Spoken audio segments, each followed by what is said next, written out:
And a lot of poker players, if you'll note how many ex-athletes and people who are CEOs, people who are hard-driven, but I think the key is competitive. They're competitive, and that's one of the things I tell players. Because it is a competitive game, and if you're a competitor, in poker, you've got to adjust your definition of competition. Because if you, for instance, were in a league and you won 20% of the games, you probably would never make it to the playoffs, and most people would consider you a failure. But in poker, if you're a tournament player, and if you can get in the money 20% of the time, they presume that's pretty good. But that means 1 out of 5 times only. 4 out of 5 times you're going to fail. And if you're a competitive person, you've just got to get used to the fact that in poker, the definition of success is much more, let's say, you just can't expect to win as often, and you can still do very well. If you get a chance to, if people start shaking their legs, and I mean, you don't have to look under the table. I mean, if they're sitting happy with feet. the happy feet, exactly. Sometimes you can see they got their hands and their legs and their arms are going up and down because their legs are. That's usually the sign of a very strong hand. And again, it's the involuntary nervous system. You're not aware of it. A lot of poker players have learned how to have a poker face, but they haven't learned how to have poker feet. Because they don't usually think about something like that. I do, because I get my foot in my mouth all the time. But it was amazing that one simple tell. Once it got around, of course, then people. I mean, if you're good enough to be able to play the game and monitor your tells, then of course you can stop doing the problem. First of all, for all you married guys, one piece of advice: don't tell your wife about the Hendon Mob. Because they can look you up. When they see that $200,000 score, suddenly they need a new car. But anyway, the Hendon Mob is very interesting, and it depends, of course, also on the casinos. But more and more casinos are reporting all the tournament wins or in the money that a person has. Now, a lot of casinos will only do their named tournaments, but now even like Hard Rock here in Tampa, where we play, even the evening, just the regular evening tournaments, they'll turn in the results. Correct. What happens is they only report, because that's what the casino reports, they only report when you're in the money. Okay, whether you're in the money or whether you're at the final table. So it's kind of like imagine a baseball. You're looking at baseball stats of hitters. The only time in baseball, if they counted hits, everybody would bat 1,000, right? Because you never show the outs. Trouble with the Hendon Mob is they never show the number of times you bought in. They never show the number of times you've lost. So, for instance, as Negreanu showed in the last 2 years, I thought it was very good with those vlogs, because I think it helped show that the Hendon Mob, I think, had him winning near $500,000 each year, but he ended up losing like $1 million because they never showed the time. He lost. Yeah. Okay, Duckman, we're live. We are live. Today we have a special guest, Mr. Duckman. How you doing, Duckman? Hey, great. Good seeing you, Carl. Especially when I'm playing against you. At least I have a chance to win. I don't know. We might tie. We'll see at the end who wins. Let's talk about your accolades a little bit. PhD in psychology from Princeton University, and currently a professor at USF. You've written several books. On Twitter, it said 31 books. The ones I know about are about 6 or 7. We're going to dive deep later on about what they entail. I'm going to name a few of them. Read 'em and Reap with Joe Navarro and Phil Hellmuth. Those are big names. Joe Navarro. When did that happen? When did you write that book, by the way? I wrote the book with Joe Navarro just before we wrote our bestseller, What Everybody Is Saying. It was a book about tells. As a matter of fact, he's an FBI agent. I was retired now. And that was he really kind of changed the. I mean, Mike Carroll was the book on tells for decades. I've read that book. I've read that book cover to cover. Yeah, a great book. It really is. And I love Mike. It's just he's a great guy. This was this was something that actually was used by the FBI, the techniques to read people to try to detect deception. So he took these ideas from the FBI, and I think it was the first time really that anything like that had been done. And I think that's why the book was well received by the poker community. And he went on to do at WSOP and at WPT, several other of the places where he gives seminars, actually 3-day seminars based on the book. Okay, let's dive deep a little bit on that, because this is a very interesting topic about poker tells. And tell me what you apply in real time as far as poker tells at the table. First of all, how long did that project take, writing that whole book? It took about I'd say the interviews took about 4 or 5 days. Then I write pretty quick. It took about a month and a half to 2 months. It was interesting too because Joe knew nothing about poker. So it was really great because we were coming at it as a perfect team. I could translate what he needed into poker, and I was not aware at all about all these wonderful things that he knew about tells. I mean, I had seen certain things at the table that I had picked up on with certain people, but I mean, the level of complexity and um, the quality of what he was talking about was way beyond what I knew. Of course, and especially that goes hand in hand with your Princeton psychology PhD. So you studied people, basically.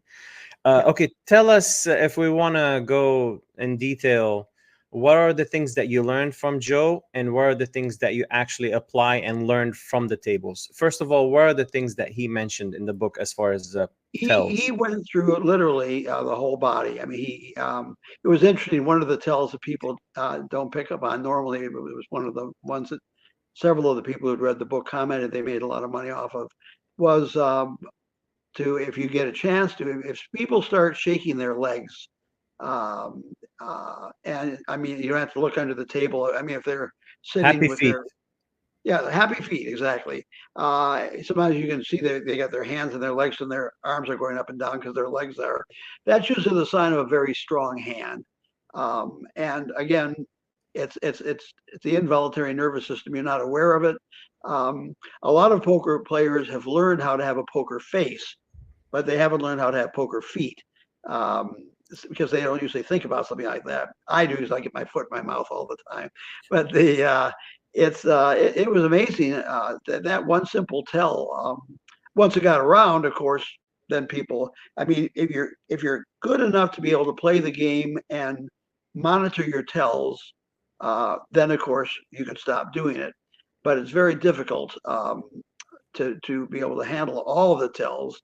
And one of the things I think it's important to point out too, like some people talk about, you know, if a person has a nervous tick or if they have a certain kind of a characteristic movement of a hand or a leg, you do have to get a baseline on some players. I mean, if a person has Tourette's, which is a nervous tick syndrome, and they're ticking all over the place, and you think, oh, this guy's got, you know, a royal flush or something, or he's got quads. It could just be a nervous habit. So you have to watch the person for a while. Obviously, if you have a home game, this is where tells are most important because you get a good baseline. You play with this person again and again. If you're playing at a tournament with 1,000 people and you only play a person once, it's very difficult to tell whether the tells that we assume are tells that indicate certain strengths or weaknesses are in fact um, valid, or it could be just a quirk kind of behavior on the part of your opponent, Yeah, the this villain, is as where we call them. mistakes are done usually.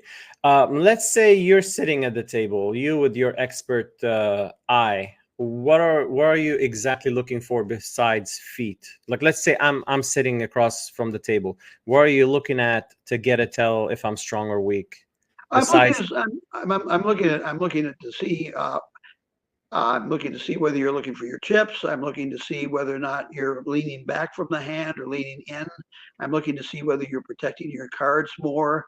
Um, Imagine your so cards are like so what does precious leaning jewels. back mean, and what does leaning forward mean? Leaning in your forward opinion? means you're suddenly getting attentive. Okay, Oh. you'll see players. They'll be, especially in a tournament, you can run 2 hours and not play a hand. I mean, you're just 9-2. Great baccarat hands, but they're lousy for poker. You tend to get bored.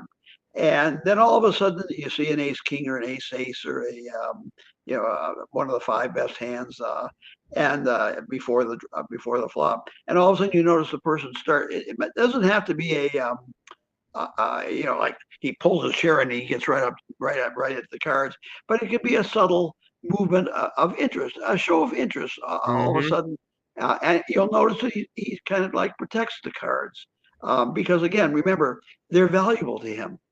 Mm-hmm. Up until then, they're worthless. Throw them out. So I watched that. There's certain what we call they're micro tells. It happens at the very beginning, a widening of the eye, certain subtle cues in the face. Again, we got more than 100 of them in the book, so it's kind of. But the main thing to do is, I think, a lot of times just simply to see whether or not a person um, shows any kind of attention. Now, there are reverse tells, and obviously, a good pro is going to mix it up. A good pro is not going to show these things, but your average person is. Right. Your rec player, even as I said, if you played with players long enough, you'll notice they have unique individual tells. Like Mm-hmm. I remember one person that whenever he had a really good hand, he'd just go like this with his hair, just brush it back. That was it, and he only did He it when does. he had. I'm sorry, I missed that part. I was looking at. I was gonna show the cover of the book. What does he do with his hair? He Oh, he just pushes it he back. took he takes his hand. He just kind of just go like this with his hair. Totally involuntary. It's just something he did, but only when he had a good hand. Now, other people, if they start doing this to their hair, that might have nothing to do because again, you don't know. But if you played with this person again and again, and every time he shows down a good hand, you noted that before that he made this movement on his hair, you can pretty well be sure he's not aware of that. He's doing it unconsciously, and it's something you can really use to cash in. It means you probably don't want to play that hand. That's the cover of the book, by the way. I was impressed with those two names. I had no clue about your books, by the way. I've never done research. I'm interested in getting that book and see what I can find. Phil, yeah, Okay. Phil. By the way, Phil did a real nice introduction. Let me tell you something about Phil Hellmuth. Because I know a lot of people think he's he's kind of the poker brat. That's a persona. Yeah. It's a monetizing thing. This is one of the nicest guys you'll ever meet in real life. His wife is a physician. I don't think a lot of Mm-hmm. people know that. And he's just a very, very decent person. But like a lot of poker players, when I say it's a persona, at the poker table, he does get pissed. He gets mad because he's Oh yeah. competitive. And a lot of poker players, if you'll note how many ex-athletes and people who are CEOs, people who are hard driven, but I think the key is competitive. They're competitive, and that's one of the things I tell players, because it is a competitive game, and if you're a competitor in poker, you've got to adjust your definition of competition. Because if you, for instance, were in a league and you won 20% of the games, you probably would never make it to the playoffs, and most people would consider you a failure. But in Mm-hmm. poker, if you're a tournament player, and if you can get in the money 20% of the time, they presume that's pretty good. But that means 1 out of 5 times only. 4 out of 5 times you're going to fail. And if you're a competitive person, you've just got to get used to the fact that in poker, the definition of success is much more, let's say, you just can't expect to win as often, and you can still do very well. Not in tournaments. Yeah, you have to be okay with that fact for sure. And I'm still working on it today. Every time I bust out of a tournament, it's never easy. It never gets easy.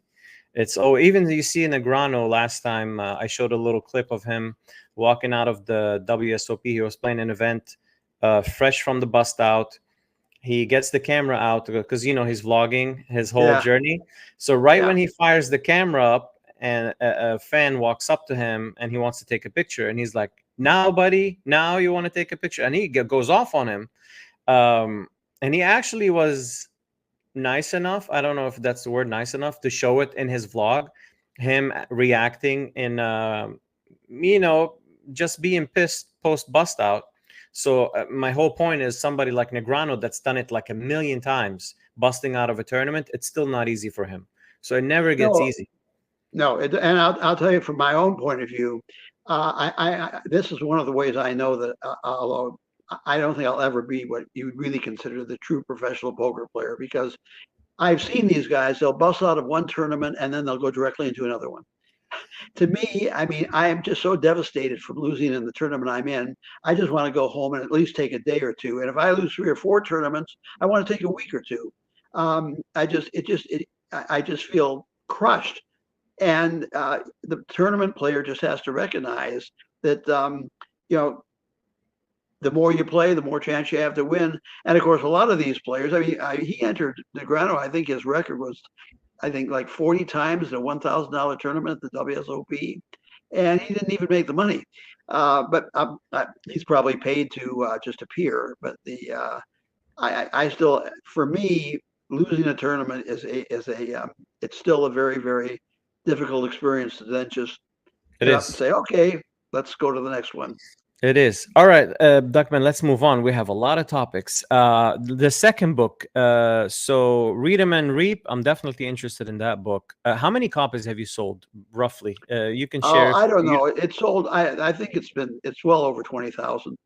Wow, that's sick. 25, by the way, in the publishing world, because I've generally any book that sells 25,000 copies is considered a bestseller in the traditional terms.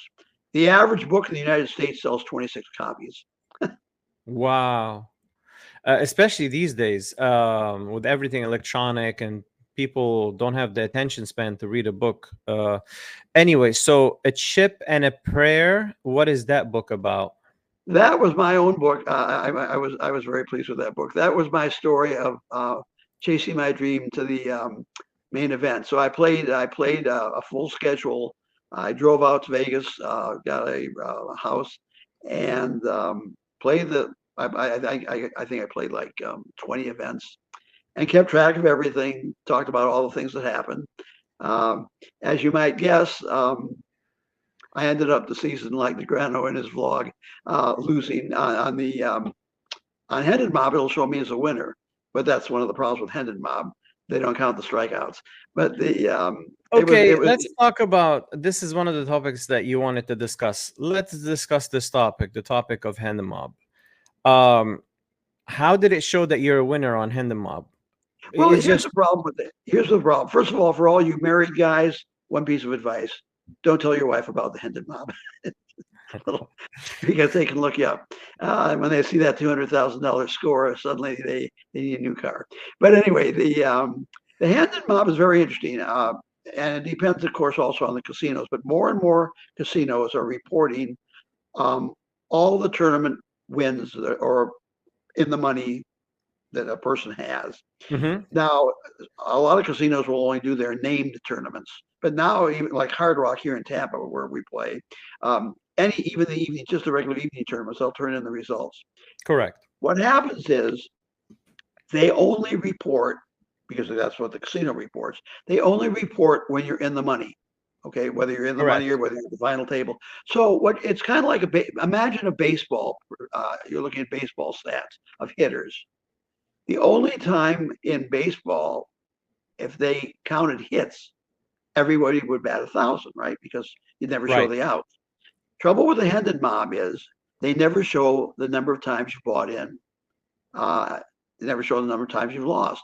So, for instance, as Negreanu showed in the last 2 years, I thought it was very good with those vlogs, because I think it helped show that the Hendon Mob, I think, had him winning near $500,000 each year, but he ended up losing like $1 million because they never showed the time.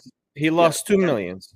Yeah, okay, it was a lot, and that's what I'm saying. People that I would predict, I would just guess that with, I would say, at least a third of the Hendon Mob people the amount that they show as they have won, they've lost more overall in their lifetime.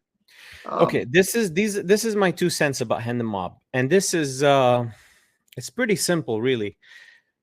The whole model of Hendon Mob was never to show somebody's bottom line. If you want to go to somebody's bottom line, you have to ask them personally if they're keeping track. The whole purpose of Hendon Mob is to keep track of the caches. So when you go to Hendon Mob, you kind of like know what to expect. You're not going there to see somebody's bottom line, but it's kind of like I call it like a poker player's credit report, because if you're a tournament player and you're seeking backing, looking at the Hendon Mob, it gives you an idea of consistency. So if that person is cashing every year like 200K or 300K or cashing 10K, and they're selling at a sick markup, but you're playing full time and you're cashing like between 10 to 50K, let's say, and you're playing full time, that's mediocre. But if you're cashing between 200 to 500K, and it depends on your buy-ins. Of course, the bottom line, nobody knows the bottom line from Hendon Mob. That's settled. But when you go to Hendon Mob, it gives you an idea of consistency. You see the amount of how often they're cashing. But you're never going to know the whole picture for sure, because that's not what Hendon Mob's, that's not what the function behind it. Does that make sense? If you want to know... The only thing I would say is a problem with that philosophy. I like the way you're saying it. But let me give you an example. I know of a poker player who plays every day. Okay, and he also literally would have a separate window for buy-ins if they had the room for it. So he plays every day, 30 days to 31 days a month, depending, or 28, or even 29 every 4 years. So I would say. But yet it shows a regular set of caches. He might cash 5 times in a month. But the problem with him is he probably puts in 100 times that. So, I mean, he'll show steady caches because he plays every single day, and he'll rebuy. Those are the kind of people that you've got to... If it's the person I'm thinking about, that person is winning in poker 100%. If it's the person I'm thinking about, I don't know if we want to mention names. He's a long-time winner. It's known. He fires a lot of bullets, but he's a winning player because no matter how many... if you're thinking of Jeremy Becker, that's not who I'm thinking of. Okay, I was thinking Jeremy Becker. Okay, if it's not Jeremy Becker is another phenomenon which I'd love to discuss when it comes to variance. But Jeremy Becker is just, I mean, he has just literally busted onto the scene, and not busted out, he's busted in. Right. And it'd be very interesting to watch that man's career because he's one of the people I call a meteor player. I mean, we played with them, both of us. It happened all of a sudden. He moves out to Vegas, and all of a sudden, I think in 1 week he finished first 4 or 5 times at the Venetian. Now these were not large player tournaments, but you ask yourself, how did he suddenly go from just a player to a star? Well, a lot of it had to do with Negreanu getting behind him. A lot of it had to do with, I believe, variance. I think he put together a string of victories, which if you've watched somebody get aces 3 times in a row, doesn't happen very often, but it happens. The longer you play, I'll explain the Jeremy Becker phenomenon. First of all, Becker was crushing the local scene, but he was not getting recognition for it. And that's why I started letting the Hard Rock take pictures of all the daily winners because of what happened to him. The reason why he became famous is winning all the dailies at the Win, and you have the Win tweeting his picture when he wins. And the people that follow the Win are big names like Negreanu, Helmuth, all the big names follow the Win. So I told Hard Rock, why don't you guys do the same thing and give a little bit of notoriety for your locals? At first, I got some resistance, but now if you see, even if you play $80 tournament at Hard Rock and you win in the morning, they'll post your picture. So now they're doing it. I said, follow the Win suit because it's the best room in the nation. But the whole point is them posting his picture, and he won, like you said, 6-7 times in a row. Negreanu picked up on it. Like, even winning the dailies is not easy. Like, even beating a field of 30 players of the worst players in the world is not an easy feat. Things still have to go your way. You can have a certain edge, but still you got to win your flips. Aces have to hold. Things have to go your way. So what he did was not an easy feat for sure. Moving on from Jeremy Becker, let's go back to your books. I can't believe we mentioned 2 books and we went on a rant for like half an hour. Jeremy Becker was not the player I was referring to. Yeah, I like Jeremy Becker. I hope that he wins that big bet they got going out there. Yeah, that's pretty interesting. But anyway, the whole Hendon Mob thing is pretty simple. Hendon Mob was never intended to show somebody's bottom line. Like if you come to me and say, "Hey, are you a winner or a loser?" I've tracked every dollar since I turned pro in like 2017. Every dollar that goes in and out of poker, I track. All my buy-ins receipts are left. I have a whole folder like a business at the end of the end of each month. I do end of month, and I have how much money went in and into buy-ins, and I have a net profit at the end of each month and each year. So that, as a professional poker player, every poker player should do this for tax reasons, for everything. You just have to keep absolutely. Okay, the book Deal Me In, that's an interesting one. Interviews with 20 of the world most famous poker players, and they're all big names. I was looking at the book yesterday.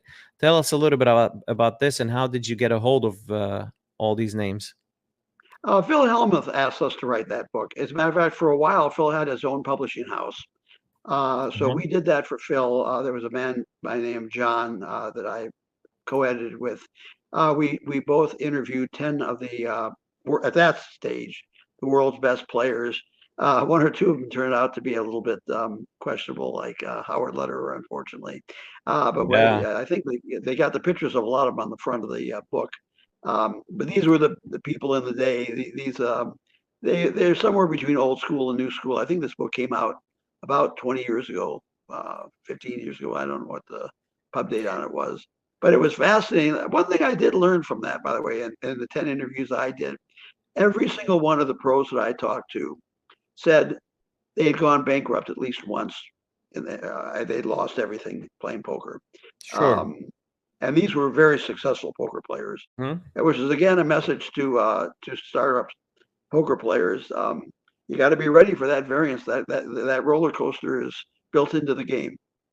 Some people are just not cut out for that. They can't handle the fact that going broke. They just can't handle it. Like poker in general, you have to have a really thick skin and deal with adversity in a major fashion, because you are going to deal with it, and you are going to deal with downswings. People don't understand.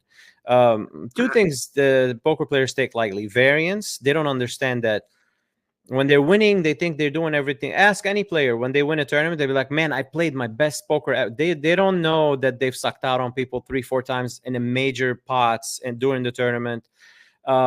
They always take lightly variance and how lucky they got to actually win the tournament. And when they lose, they'll be like, "Man, I played so bad. I made all the wrong decisions." So they based their results on how they played, whether they played good or bad.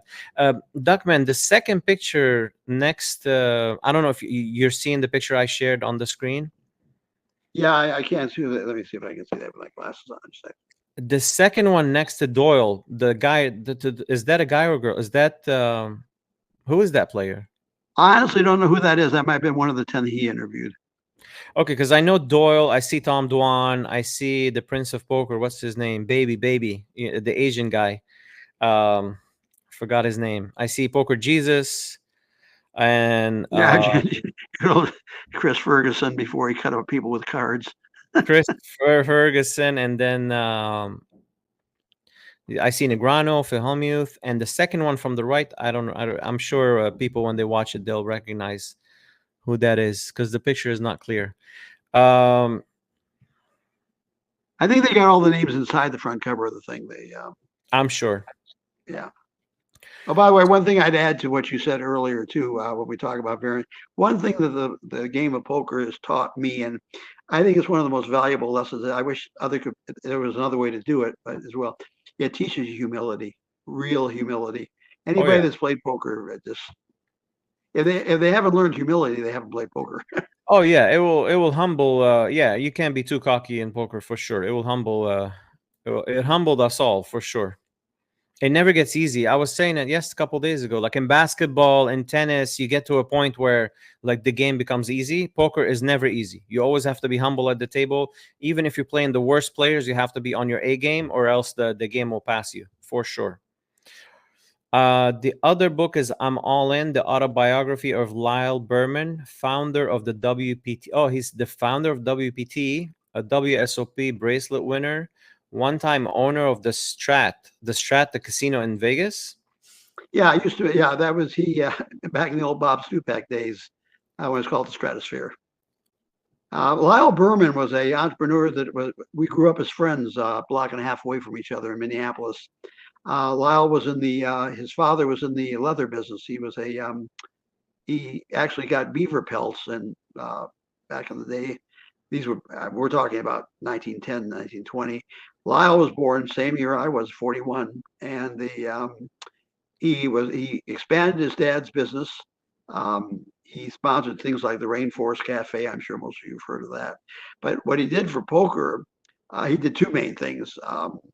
Number one, he was the one that, along with Steve Lishcomb, founded the WPT. He was a brilliant man, and he also really brought Indian gaming on into the world. I mean, that's really what completely exploded. It got everything going with casinos throughout the United States. That was Lyle's stuff too, and plus the fact he won two bracelets, I believe, at least two WSOP bracelets. Just a really, really brilliant guy, and he was he's I believe he's in the Poker Hall of Fame already. Wow. Yeah. Duckman, not to interrupt you, but you said you're born in 41, so that makes you what, 84, 83? What's the What? secret? What's the Don't secret? easy I don't want to put you on the spot, but what's the secret to stay sharp at that age? poker. Wow. Seriously, I mean, if you look at what the all the psychologists are saying and all the medical people, keep your mind active. They say play games, crosswords, Uh-huh. Uh-huh. chess, poker. Mm-hmm. Plus the fact it's a social game, and they talk about the need for social relationships. I love the people I play poker with. I mean, people say there's a lot of scoundrels and you got to watch it. I'll tell you, I have been so happy. Some of my, I mean, it's like Cheers. Making your way in the world today takes everything you've got. When I go into a poker room, Yeah. it's like going, everybody knows your name. Now, the reason why they knew my name, I didn't realize at first. It used to be a 10-handed game when I first started playing. And this was cash. And they'd always say, "We'll pull up a chair for you." And I thought they really liked me.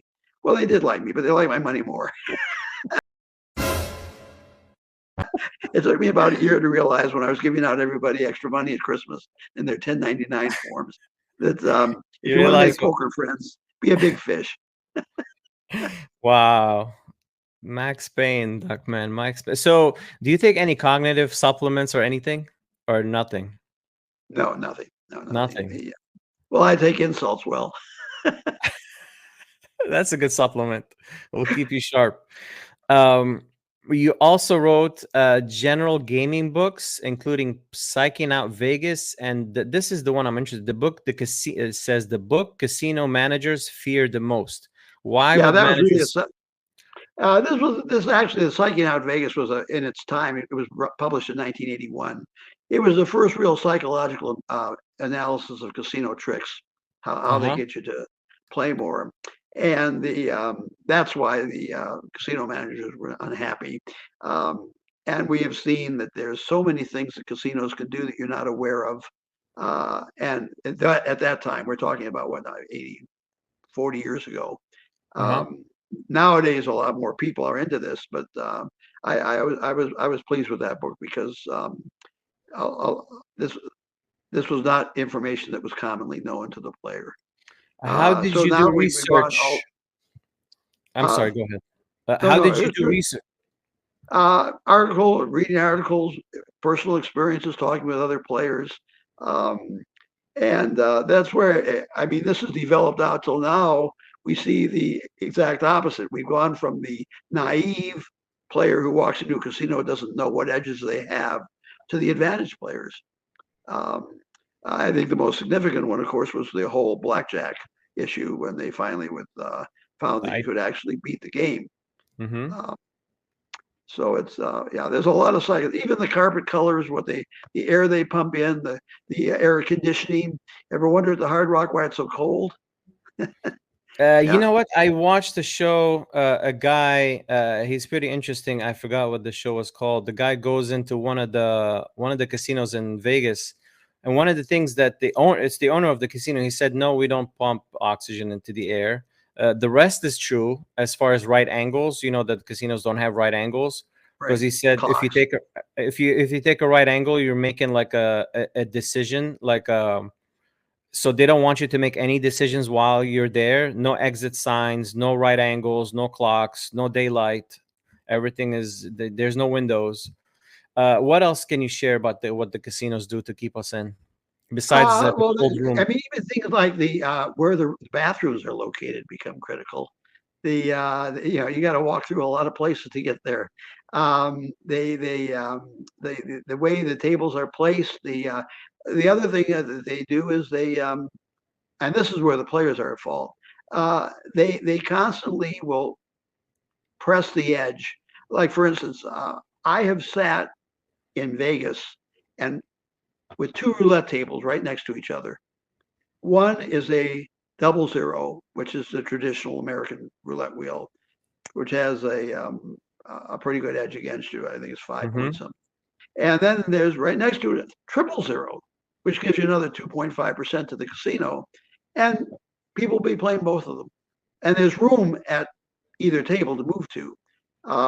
People will go sit down at a blackjack table. It used to always be 7-5 for blackjack. Now it's 6-5. That's a big difference, you know. And people just sit down. They just play. And I'm amazed. One of the things we talk about in the Psyching Out Vegas book is, you know, knowledge is power. If you're gonna go in and combat an enemy, you're going into a casino. You're trying to win their money. At least you should know what the rules of the games are and which ones are more favorable, because all the games are stacked against you, the table games. But there are things you can do to look for the best percentages. For instance, you can make a 16% edge against you in craps, or you can make a bet that costs nothing at all as far as the odds. They're even. So these are things that I mean, recreational players that go in, they want to pay $30 in a slot machine. Hey, it's no different than somebody that wants to go out and you know, see a Broadway play. I mean, if that's the way you want to spend your $30, fine. But wouldn't you want to see a really good Broadway play? Would you rather go to a slot machine that's got better edge? That's the kind of thing. I think players should educate themselves. And when it comes to poker, of course, and that's why we have actually had judgments in the courts that games like poker are not chance games. We can use them as a business. Same with dog handicapping, sports handicapping. These are things which are actual skills. Now, you and I both know, and I've proven it because I actually got into a final table. Luck plays a role. I will be very honest with you, Karl. I mean, I've placed in tournaments, but I know that I was not nearly as skilled as any person sitting at that table. They were all much better than I was, but the deck hit me in the face. I mean, when I was getting to that stage. And I remember one time, especially, you talk about bad beats. This is one recommendation I give to every poker player. Think about one really good beat that you had. Now, in this particular tournament, we were down to 12 people, and you probably know Anthony Zino, right? Yeah, of course. Okay. So 12 people left in this World Poker Tour. And I got dealt pocket queens. I raised, Zino went all in. We were just about equally chipped. I think I had a few more chips. I called. He has aces. In the door is a queen, and I ended up beating him with the set of queens. Yeah. And I remember Anthony Zino actually put out a tweet. And he said, you know, there's this old guy And I felt so good that he won because I know how much it meant to him. And what a guy that was. I mean, to say a thing like that, and that's the kind of guy. That's what I'm talking about. Poker players. I mean, for a guy like Zino, I mean, that's a rough beat. 12 to go. Course. I mean, he would Of course. double up. And but that's the kind of character he had, and I'll never forget that. So whenever I get a bad beat now, I just say, "Hey, when it really counted, you got your one good beat." You know, so just shut up and keep playing. I feel like to make a deep run in the tournament, you have to win one pot like that. A huge pot that you're behind, and you actually get there and get a stack, and then you can leverage it, for a win or a top 3 finish. Talking about the final table, let's see a short excerpt from it. You actually blow your duck horn because what's his name gets ducks here. All right, everybody's going to fold to stand. Who has pocket deuces? Get it ready. When we think of criticism, we automatically think negative. Somebody's going to say something bad about us. But there's positive criticism too. Now, when it comes to addiction, let's take the scientist or some doctor that spends 18 hours a day working and comes up with a salt vaccine or some kind of a magnificent way to cure illnesses. That's an addiction. It's a passion. Addiction is the highest form of human passion. Who would not want to be passionate? But the problem is, there's positive addictions, and then there's negative addictions. And even positive addictions, by the way, can become negative. For instance, there was a woman who happily married, got involved in marathons, started to run, and she couldn't stop. She died. She just ran herself to death.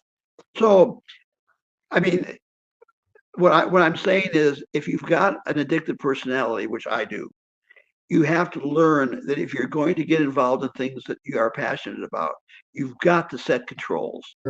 Final table. It's been the most friendly final table we've seen in quite a while, man. It's been a lot of chit chat. Yeah. I think showing one card has sort of relaxed everybody to a degree, sort of like a home game. Just a friendlier environment tonight than we usually see. All right, everybody's going to fold to stand. Who has pocket deuces? Get it ready. There we go. Oh, yeah. I'm with you, Marvin. Little shout out for the Ducks. He had a horn, too. There's all kinds of whistles and bells going on here. Yeah, as a matter of fact, I think the reason why a lot of people remember me is because basically I was monetized. I mean, that was my shtick. And I think that's more than my play. I think they just remember, well, this is okay, tell us about the whole thing about Duckman. How did it come about? And what do you mean by monetized? Meaning that I already had I certain people do things like for instance, let's take Phil Hellmuth, okay, the poker brand. He's monetized. He's done something about himself that's made himself stand aside or stand recognizable from others, set him apart. Some of the women players have certain characteristics like beauty and skill. But they're just they do something that makes them memorable. So that's what happened with that. I think, I mean, I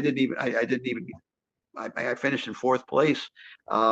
But everybody remember the one you've got was not the actual one that was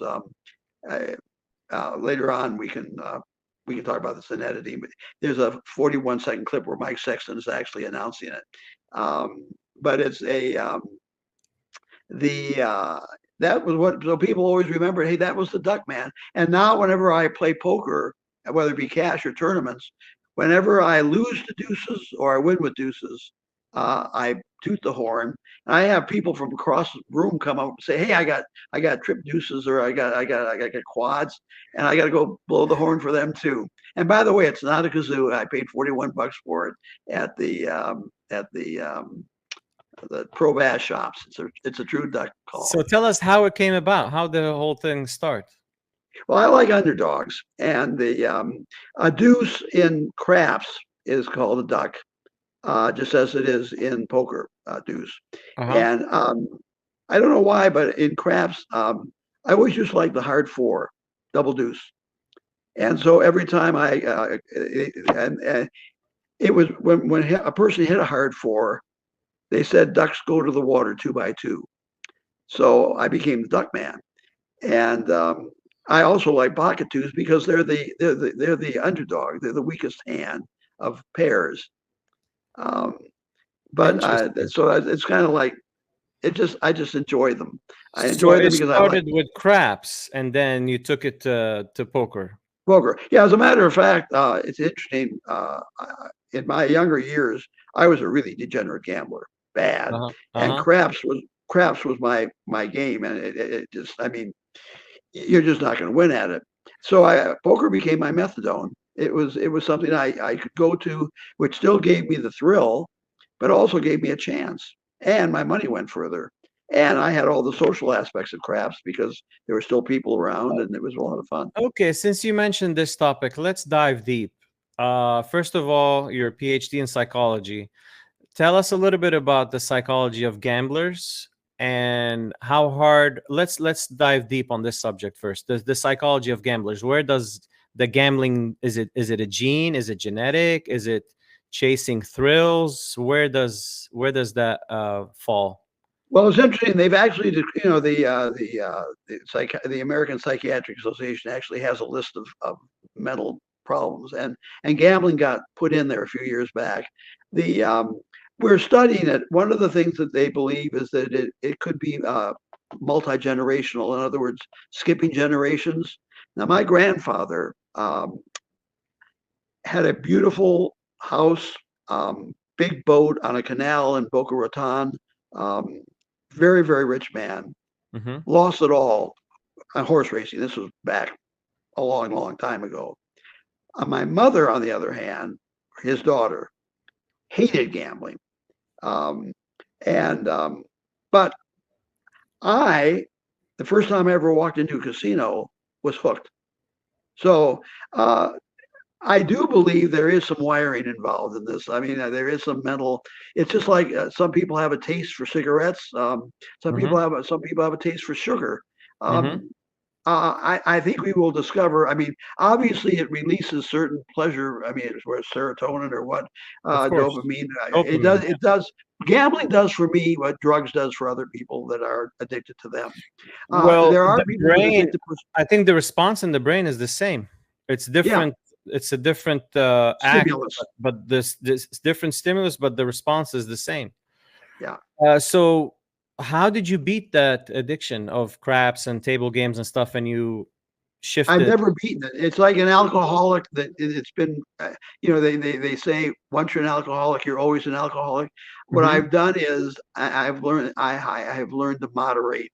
I've never defeated it, and frankly, I don't want to, because one thing that I think people have to understand about addiction, it's like the word criticism. When we think of criticism, we automatically think negative. Somebody's going to say something bad about us, but there's positive criticism too.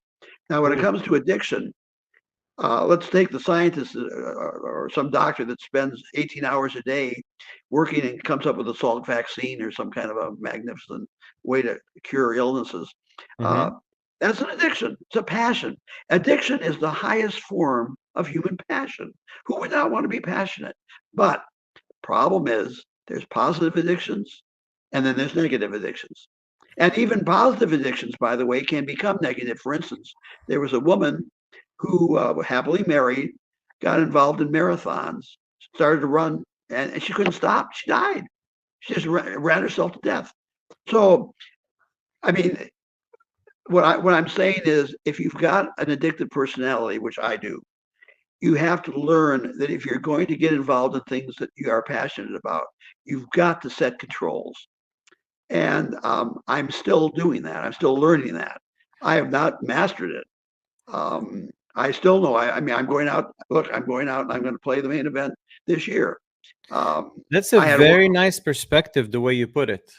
That when you said that criticism, people always think negative, and not every, you critique a movie, you critique a venue like a casino. So not all criticism is negative. And then when you said it's a form of passion, addiction is form of passion, that's a very nice spin. I've never heard it like that. Never heard it said before, like in that fashion. That's pretty interesting. Very interesting. Well, thank So you. you're going out to the Maine, huh? Yeah, and again, the way I was able to justify that, work all summer. I usually don't have to take summer. I don't have to teach in the summer, but I did because I wanted to have the funds to go ahead and do it. Interesting. And I like how frank you are about not beating the addiction, but just controlling it, having it under control. And that's still a hard part. By the way, let me say also, just because I don't want people to think that now they can go and do whatever they want because they've got control. Addicts are the greatest liars to themselves. They are the greatest rationalizers as well.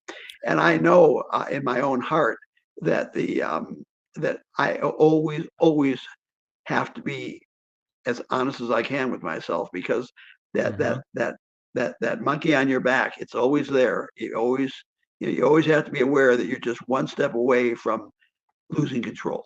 Yes, that's when it's a problem. It's when you lose control, when you're not in control anymore, and it's like you're on autopilot, whether it's at craps table or blackjack, and it's affecting your day to day. You're like not paying bills, or Exactly.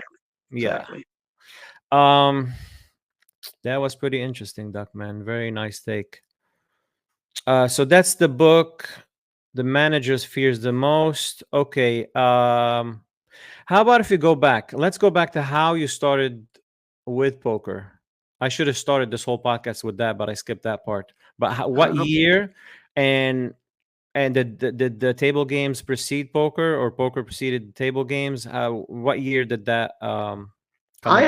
I actually play poker recreationally. I mean, when I say like, I think I actually had a Hendon Mob statistic from 20,000 to 2004, but never after that. I really got into poker in about 2014. It was again, it was strictly an attempt to find a way to satisfy my gambling needs without having to sacrifice my financial future and that of my family. So so I would say probably around 2014 would be when I started playing poker as a substitute for craps. But how did the whole thing start? Like first year, you either dabbled with table games or poker. What year was that, and how were you introduced to it? I don't know if you're going to want to put this on the blog. Sure, we're keeping it real. Why not put it on? Right. Well, in 1971, I had been married for 5 years, and my wife had an adulterous relationship. Oh hell no! And she went off with her lover to the Caribbean, and I went to the Greyhound bus station to get a trip to the airport. At that time, you could only get divorced in Vegas or in Nevada for 6 weeks. So I stayed. I went to Nevada. I'd never been in a casino. First time I walked into a casino, I got hooked. So I say this was a case where I got screwed twice. Once by my wife, second by Lady Luck, because now I'm an addicted gambler. I'm going through a divorce, and I wasn't prepared. I mean, it would be like you walk out on the street and someone says, like, here's the best. You go to London, you go to cross the street, you don't realize the traffic's going in the opposite direction, and you get hit by a bus. That's what happens when I went into the casino. I put some money in a machine, and suddenly I was captivated. I was run over. I was just totally wiped out. I mean, I just had no defense. Two questions. First of all, did you see the infidelity? Did you see signs of infidelity before that happened, or did it happen so? The relationship was going a little bit south, but she told me she was going on a field trip with an anthropology professor. She said, "I'm also sleeping with him." So it was. That's one of the hardest slap in the face, by the way. It's hard to deal with. Second of all, you walk into the casino. It would have been easier if the professor was a woman, but it wasn't. Oh, much easier. Yeah, you can have a ménage à trois in that. So no, that means that it wasn't me. Right. Happy Pride Month, by the way. Thank you. The second one is you walk into the casino and you play slots for the first time. I think the slot thing was the first thing I saw, but what happened was I was in this hotel. It was called the Royal Inn, which changed hands many times. Now it's torn down, but it was right next to the Landmark, and it was right next to it at that time the International, the Hilton, which is now Westgate or something. But anyway, I used to go every day from my hotel to eat, and then I'd stop by the Landmark, and somebody said, "Have you ever played craps?" And I said no, and I looked at the layout. Layout looks pretty complex. I said, "Just put $1 here," because in those days a dollar was, that's 1971. Right. And I put $1 down, and he said, if you get a 7 or an 11, you get it back, or if you get a number, and you don't hit a 7, then you get it back. And I was noticing I was doing pretty good. And then, of course, like everything else, you get used to the $1. You go up to $5, and then you start finding out that you can make other bets like place bets and buy bets, and you can do come bets. And pretty soon I suddenly realized that this divorce is costing me more staying in Vegas than if I would have stayed back in Florida. Do you think you went on a self-destruction mode a little bit just because things weren't going great with the wife? Because I certainly think that probably hastened it. And I went in already weakened. It would be like an analogy with a weakened immune system going into and then getting a disease. catching a But virus. I think I would have come back as I did. I think once I tasted casino gambling, I was going to be hooked. Yeah. At that point, yeah. Sorry, at that point, where were you in your career in 75 or 74, the 70s? So I was my you mean as far as my academic career? Academic, yeah. Top of the line. I was a full professor by then. You were. So I got to be a full professor in 72. I started grad school in 63, and I was a full professor by 74. So you're a professor where? At which university? University of South Florida. I've been there 50 years as a full professor. You've been teaching in USF since the 70s? Yeah, 74. Yeah. Oh my God. I was at City College before that. That's where I met my wife at Princeton and then went there. I've been teaching for 60 years. I started teaching in 66. And and you know something? I gave up gambling for a year. I went into Gamblers Anonymous. And I remember the gambler. It was funny because everybody's supposed to be, telling their stories, and all the gamblers started dividing up. The big time craps players would look at the slot players or the lottery players and laugh at them. And I thought this is not very in the spiritual sense of what GA should be. And it was, I took a year off. I literally a year without gambling. When did you relapse? The year after gambling. I'm not gambling. When you relapsed, was it just as bad or you had some control? No. By that time, what the nice thing about gambling is unlike drugs, there is an advantage to a gambling addiction. Number one, it generally doesn't affect your health as much. I mean, if you're a meth addict, you're going to see some. It affects it some, just the stress, dealing with the stress. Well, that's what I good. But what it does do, it's self-controlling in the sense that when you don't have any more money, you're not going to be gambling. Right. Now you can start like a lot of gamblers, and this is why you don't want to get to know them very well. The compulsive gamblers, they'll borrow money, they'll do anything for money. Some of them, I never was that bad, but some of them will actually turn to crime. This is the danger. By the way, this is the reason why some people, they talk about all the advantages of gambling coming to a state or something.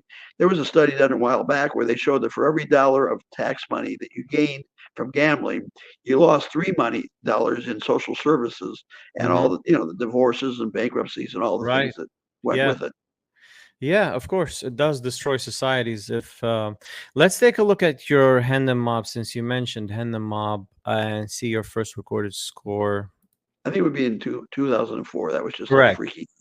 Yeah, I looked at it last night. Yeah, 2004. The first score was 2004 February. It was a 10K buy-in, WPT. Oh, Antonio Esfandiari won. Bill Gaze's. It was actually a pretty big score for you. Let's see. What place did you get? Oh, I don't think I did anything of any. You got No. 25th for 22K, so basically a min cash. Yeah. And then 2012, so there's 8 years hiatus. Either that or maybe you were playing in Tampa and they didn't record back. No. I really kind of went back to craps mostly. Okay. And then here your regular 2013, 2014, it's all mostly Hollywood, West Palm Beach. Let's see when your first big score came in 2015. That's the best bet. That was yeah. Tyler Patterson won. Marvin Karlins fourth, 119K. Well, so I got three. They were doing when you take somebody out, they give you a medal and $2,500. So I took out 3 players. I took out Laurie Harwood and I took out Anthony and somebody else. I forgot who.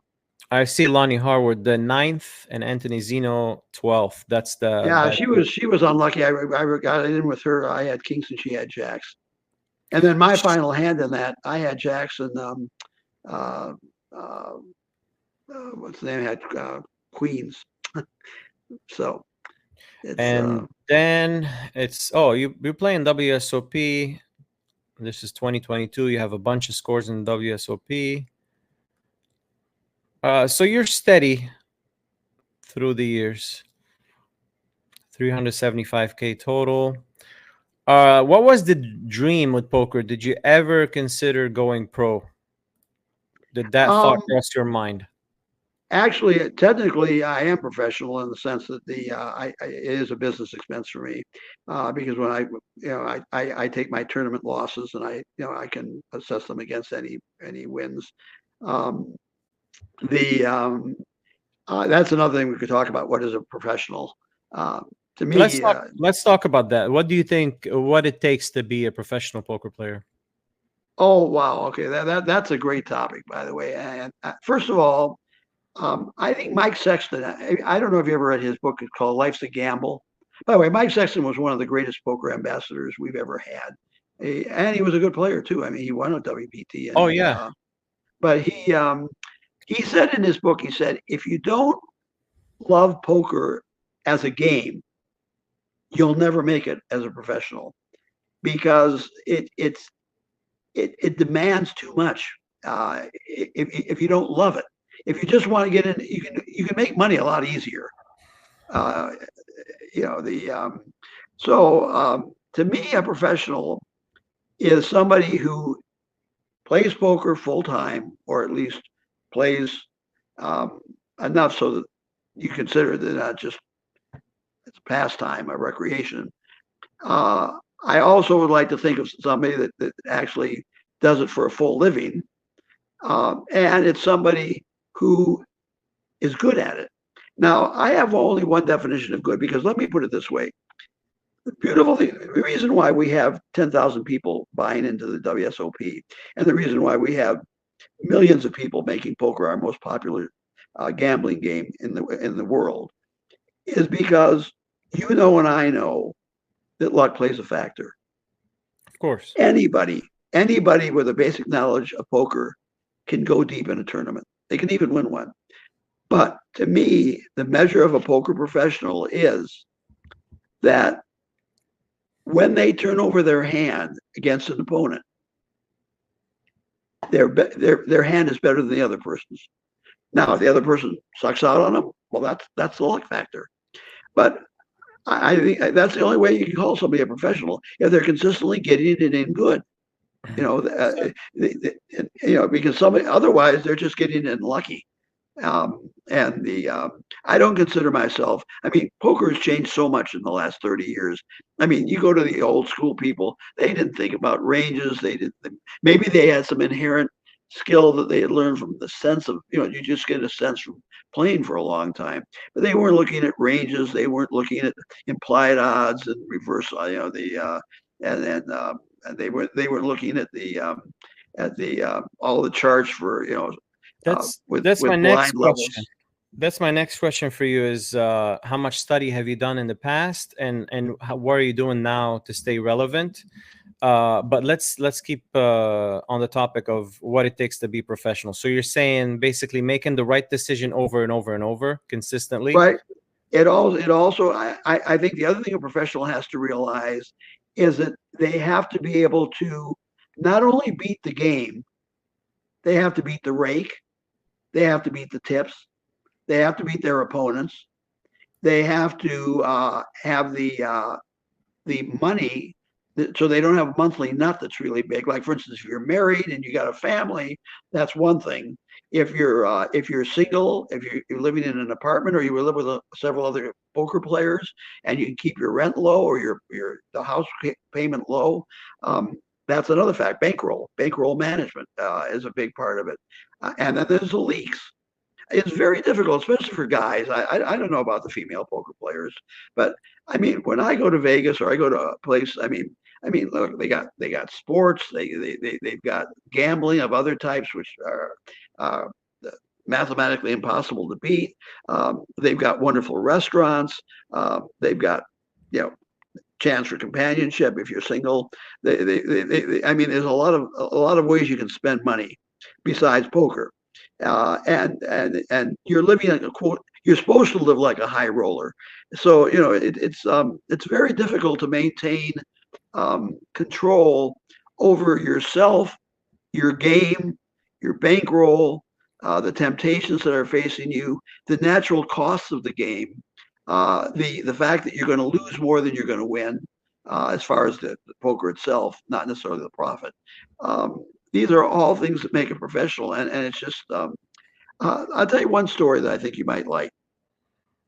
There was a guy that worked at Honeywell, and this was back in the time where the casino had finally realized that blackjack could be beaten, but it wasn't a candy store, but you could still, if you played, if you counted cards and you knew the way to do it, and you disguised yourself so you didn't bet 10 times as much when you had a good deck, you could make money. So this guy quit his job at Honeywell. He was making close to 100,000.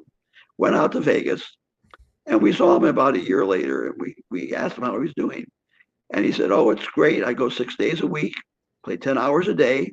I play different shifts so people don't recognize me or remember me, and I play about 70 hours, 60, 70 hours, and I make about $100,000." So I said to him, I said, "Was it fun?" He said, "What do you mean?" I won. I said, "When you first played blackjack, before you knew how to play it, did you play it the same way?" He said, "Of course not. I play for fun." He said, "It's a job now." I said, "Exactly. Now let me ask you a question. Because now you're not having fun or you're going by a rule. You don't do this, you do this. It's all based on a chart. Did you have as much fun at Honeywell?" He stopped and thought about it. I said, "Well, come to think of it, yeah, I guess when you put it in those terms, yeah, I guess so." I said, "What about your benefits? Do you get benefits playing blackjack?" "Nope.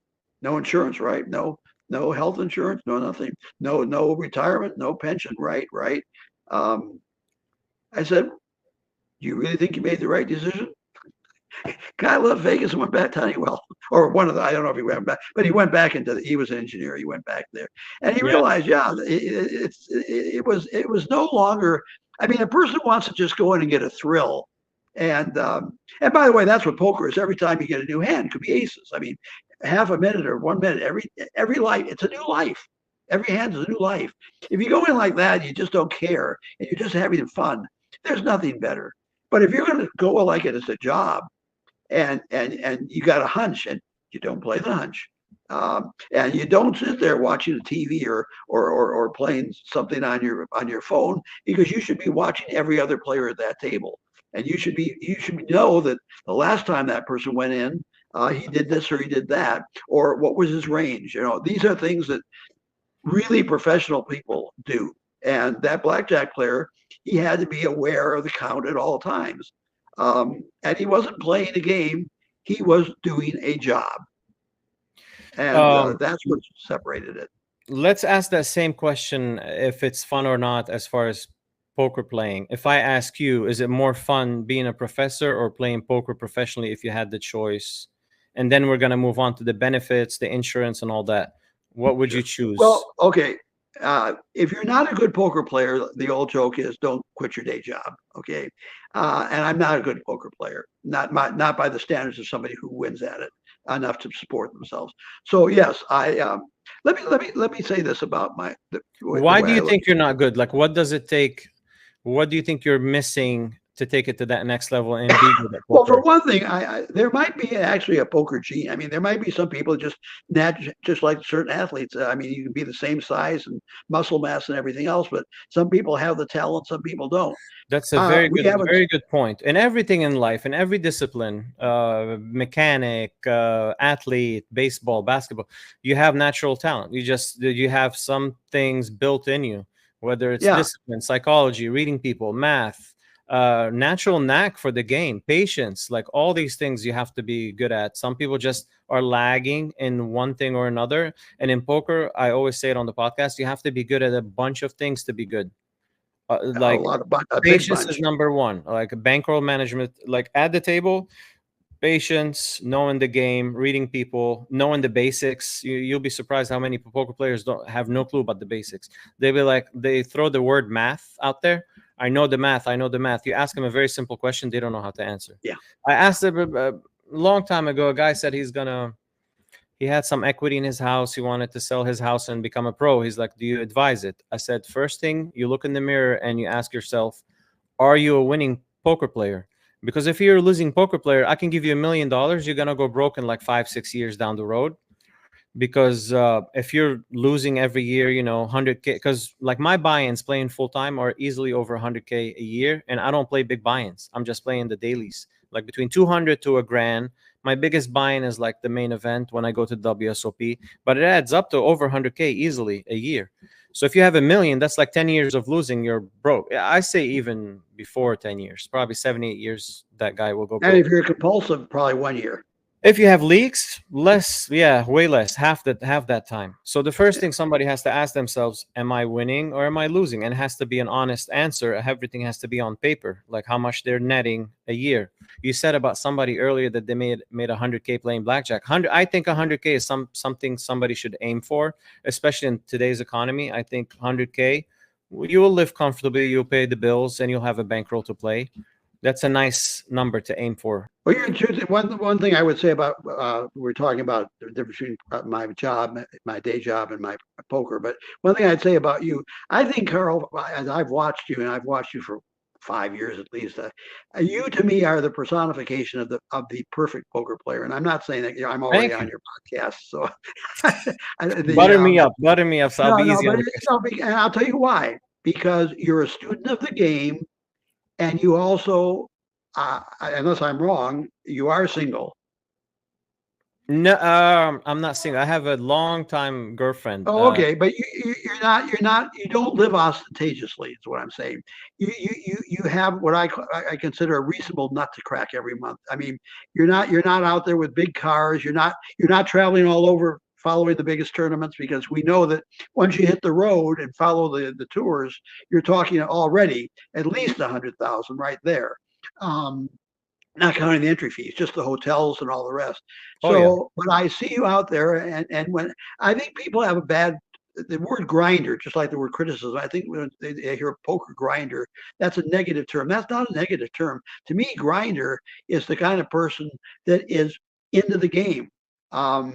Consistently grinding. Yeah. You're a person. You're a steady person. It's kind of like the tortoise and the hare, except you're a supercharged tortoise. You're not playing the 50,000 max and all that, but you are winning.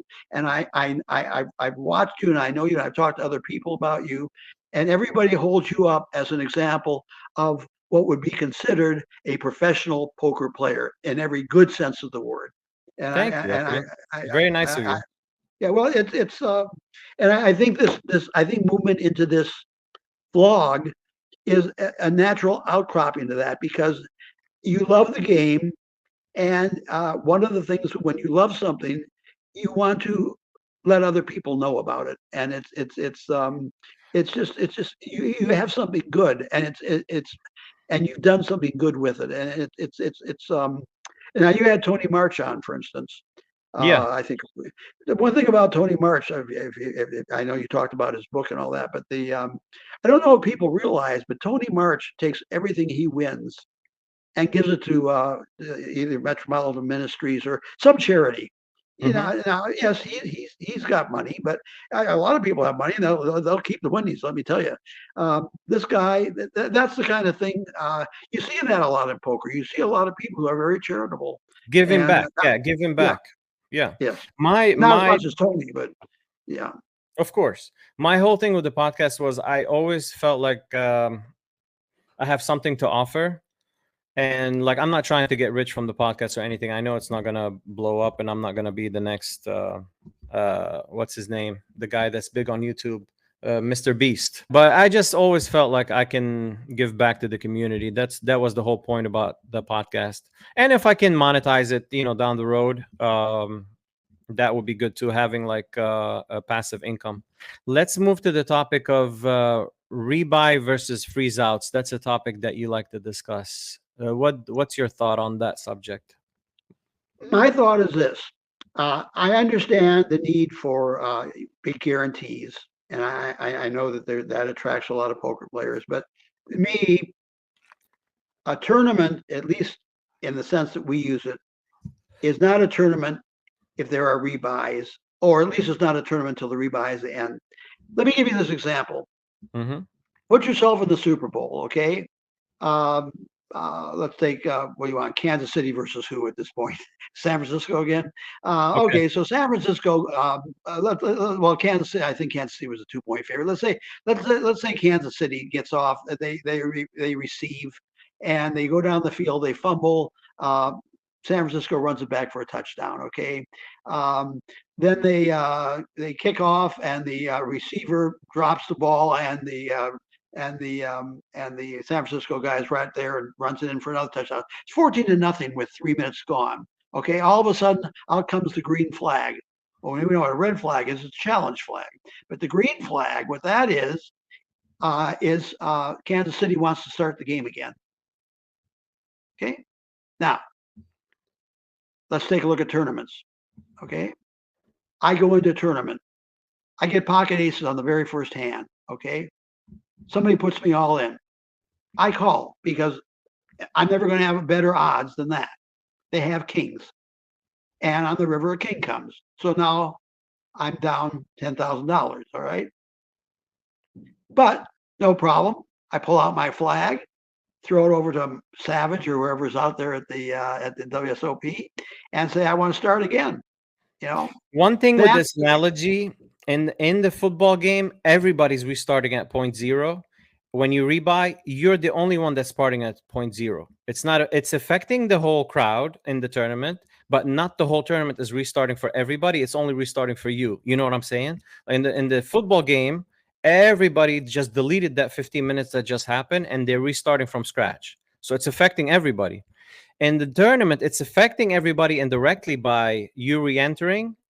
Some negative, some positive. It's just giving you an edge because you're taking more shots. You're trying to double up and triple up. That's the negative part. The positive part, it's adding money to the prize pool. So whoever is going to win more money because of that. Does that make sense? Yeah, but to me, a freeze out is the only honest way. And the way I look at it, it's just pure. I mean, I would not want to see a Super Bowl that way, and I certainly wouldn't want to. If I knock somebody out of the main event, and then they come buy in and come back and beat me out of it once the rebuy period is over, I'm going to be one pissed off guy. All right. And I think that the answer you give, that you made the answer of the negative. It does affect the game. It affects the game because I know people that'll play any two cards till they double up because they can afford it, and then they've got double the chips, and then they'll play serious poker. Somebody made a comment the last time at the table. It's a factor in big buy-ins. So let's say I enter 10K, and I don't have unlimited rebuys. I'm not a millionaire to rebuy 3-4 times. And let's say Negreanu enters the same event. It's a 10K buy-in. I'm going to be playing that stack very cautiously because busting is terrible and I know I can't re-enter. That's it. Right. It's do or die. That one bullet, I'm out. Negreanu, Right. 10K is like $10 for me. 10K for him is nothing. With investors, he's worth so much money. So he can re-enter 3-4 times. He's going to take more risk. He's going to double up. Yes, during those 8 levels, he definitely has an advantage. The way I look at it is you have to adjust a little bit as somebody with not a big bankroll. Don't take a lot of risk in those 8 levels, but past those 8 levels, when registration is closed, it's an even field. What he does doesn't matter. He can't rebuy anymore. I can't rebuy. Everybody, you bust, you're out of the tournament. So in small buy-ins, I see it like let the fish. The way I see it is like let the fish buy in multiple times. So who cares? Let that prize pool grow as big as possible. You know what I'm saying? I see your point of them having an advantage, or of a pro having an advantage, firing multiple bullets. I see that. Not necessarily even a pro. Anybody that's got a lot of money's got the advantage. True. True. And it just I just don't think I think it's bad. I think I think it's what it is. It's a multi-table cash game is what it is until the buy-in is finished. Pretty much. You know? Thing is that rebuys are never going away. We can discuss it. It's good to discuss, but the rebuys are never going away. It's a thing. Well, let me forever. ask you this though. You're first of all, I agree with you 100%. But let me ask you this: do you think that the main event would ever go to a? I never thought the WPT would, but they did. That's what makes it great. Is it's because it's a freeze out. That's why everybody comes out to play the main event, because it's an even field from the first second in the turn, from the first hand dealt. It's an even field for everybody. Nobody has an advantage of as far as rebuys. Right. So I don't think it will go to rebuys. Plus, it's so big that they can't even accommodate people as is. Right. We played 10-handed in 2022. You know, you're paying 10K to play 10-handed game. I was turned off from the first hand. You're sitting, there's no space. Plus the game itself, you're playing against 10 other hands at the table, 9 other hands.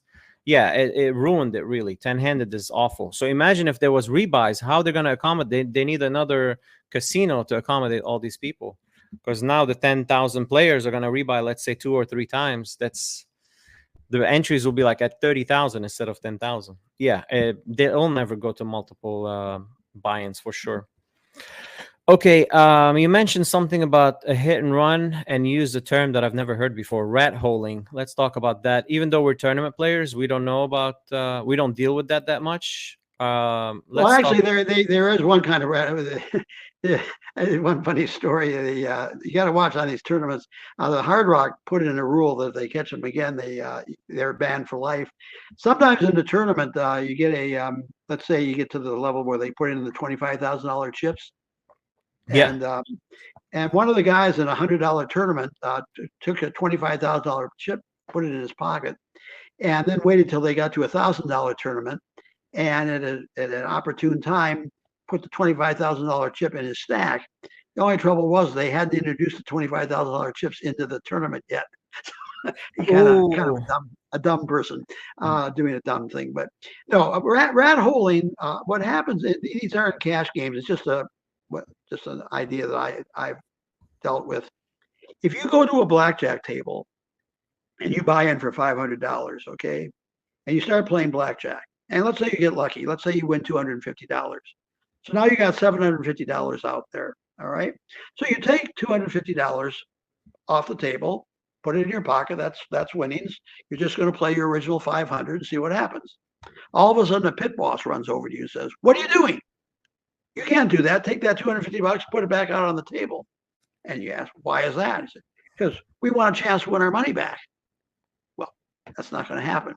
But it happens every day in poker, in cash. The table stakes poker, the rule is supposed to be that when you are at the table, let's say you buy in for 500, just like in the blackjack example. Let's say you win 1,000. All $1,500 has to stay out there until you actually leave the table and go. If you play again, you have to go to another table. Now, here's my problem with that. The argument being that it's supposed to give the other people a chance to win their money back. The real reason that happened, I don't know if you know Mason Malmuth. You know that name? Yeah. 2 by He 2, had a, yeah, yeah. 2 plus 2.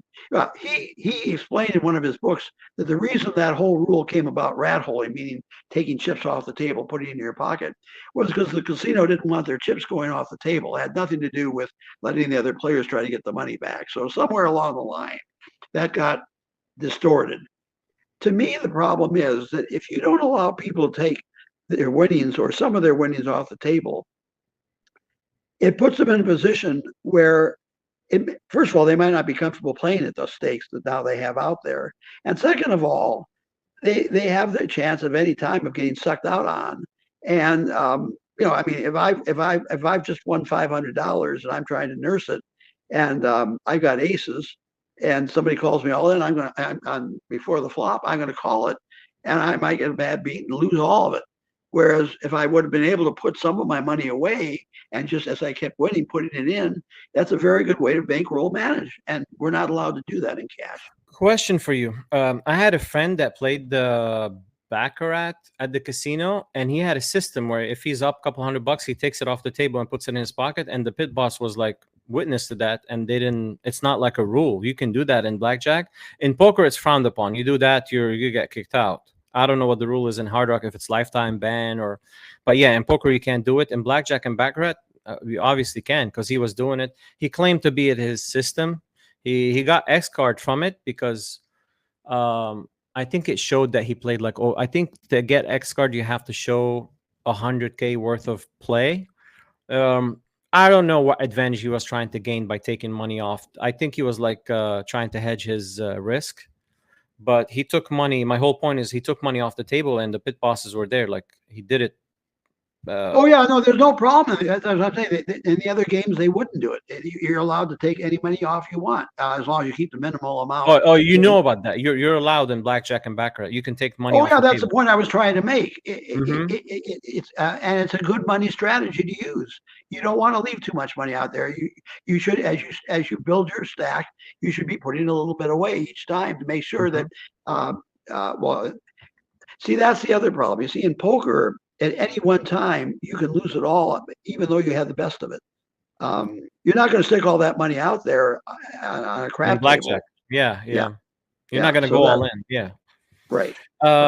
Should there be separate events for seniors and women? That's an interesting topic. Yeah, that to me is it's an insult to the game and to the players in it. To me, what you're saying is these people are not capable of playing in the generic playing pool. In other words, you have to have special events for these people. You're saying they're not capable of playing regular poker tournaments. That's an interesting way to look at it. I never looked at it like that. So you're saying it's a letdown for the seniors and for the women that they have to have their separate event. Well, it's almost like saying, yeah, you're not good enough to play with the big boys or the small boys or the right sex. Now I do understand the camaraderie, and I do understand, but to me it's a form of discrimination. And actually, I'm sure if somebody really wanted to push it, they could probably get a court ruling in their favor. Now I know I mean, we already know about the whole trans community. I mean, and one of my very good friends is a trans player. Michelle, yeah, I know Michelle. Yeah, I don't know. Shout out to Michelle Nastasis. Yeah, so I don't know when she plays in the women's tournament. I don't know if they charge the extra $9,000 or not.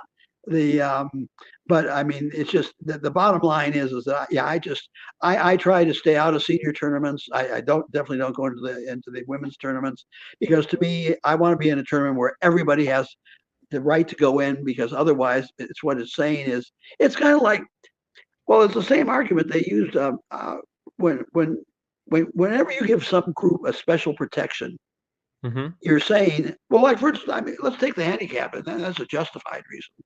Why do you give a handicapped person a special parking place up front? Because they really have a reason. They are not capable as other people to go from the back of the parking lot. But in poker, you're saying the same thing basically, but I don't think people really want to think about it that way, but that's what it is. So why are women so defensive over their events, and they want to grow women's events? Oh, I If think you're because I think thinking, they're afraid that young women, young mean new to the game, are going to be intimidated by the men at the table. So that if they get into the women's side first, build up their uh-huh, confidence, and uh-huh. that makes sense. That makes That sense. makes sense. Yeah, it does make sense. Um, Staking, good or bad? Problem. There's several problems with staking. If you're playing with staking with makeup, the problem is that a lot of times people will not end up paying the people that are staking them because their makeup gets so big they realize they're just never going to make it up. So the kind of staking makes a difference. But here's my worry about staking. And I know a lot of the pros do it because they're high, especially the big nosebleed entry fees. They don't want to take that much risk. Trouble is, if you're staking somebody, what happens if you get at a final table with them? Now, you can say you're not colluding, but are you really going to try to knock out? If you got a 50-50 action with somebody, you split, okay? There's 10 Mhm. people at the final table or 9 people at the final table. And you got a really good hand that you normally go in on, but your other partner acts first, makes a bet. So you decide to fold. There's Marginal. gonna be soft play, but the odds of that happening is very low. Like in a tournament, in a cash game, yeah. If you're staking somebody in a big cash game, let's say the Hustlers Casino, and you play on that game, and the guy you're staking is in that game too, and it's a single table. So the Robbie Jade Lou and her backer, that the incident, and he was at the table with her, and they were like giving each other signs, and she was telling him what she had, and later on they figured out it's the guy with the cowboy hat, Yeah, Cowboy Rob or whatever his name. I right. actually played with them in Vegas. They were playing satellites for the main event. But anyway, her and her backer were playing at the same table, but the rest of the players didn't know. So of course they were soft playing each other. Um, yeah, in a tournament, it's hard to have that happen for your backer and you. And most backers are business people or big time poker players that stake people and don't play anymore. So the odds of you finishing at it might happen, but it's what are the odds? Like 5% Well, of it? again, the higher the more that they stake in the higher level tournaments, the more chances they will be at the table because you're True. talking about fields of 50 or 60 people. So you're only talking. Yeah, I mean, you're right. Like the high rollers, I remember Tom Dwan was staked by the CEO of Triton Poker. I forgot his name. Asian guy, multi-millionaire businessman, and they would play in the same tournament. I don't think there was ever collusion well, let because me it's let me let me say this to you. Let me give you what I consider to be the best I answer. can see your point totally. It's a valid point that if you're playing against your backer, there's going to be some soft play going on for sure. Right, But the but odds of it even more. Go ahead. Sorry. no, go ahead. I'm saying the odds of it is very low. The important point that you brought up is staking and makeup, being buried in makeup, which a lot of players are. Here's the other question I would ask. We talked a lot about about bankroll management and you have to look yourself in the mirror and say, am I really a winner? If you think you're really a winner, why would you give any of yourself away to anybody else to begin with? Now, the answer I hear from a lot of people is, well, because I can play in bigger tournaments and stuff and that. But to me, I would bet I would be surprised. And you don't have to answer this if you don't want. But I don't think you very seldom would you have stakers. I think I I, think you want to keep what you win, I'm all of it. doing what Jeremy Becker did here in Tampa, and he hated staking. Just for the makeup part, I would sell action. Selling action, you're hedging your risk a little bit.